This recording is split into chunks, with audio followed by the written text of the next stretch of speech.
the daffodils. I wandered lonely as a cloud that floats on high o'er valleys and hills, when all at once I saw a crowd, a host of golden daffodils, beside the lake, beneath the trees, fluttering and dancing in the breeze, continuous as the stars that shine and twinkle on the Milky Way. They stretched in never-ending line along the margin of a bay.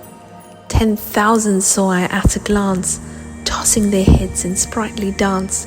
The waves beside them danced, but they outdid the sparkling waves in glee. A poet could not but be gay in such a jocund company. I gazed and gazed, but little thought what wealth the show to me had brought.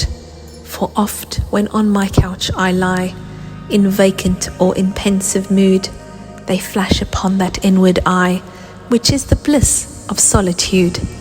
And then my heart with pleasure fills, and dances with the daffodils.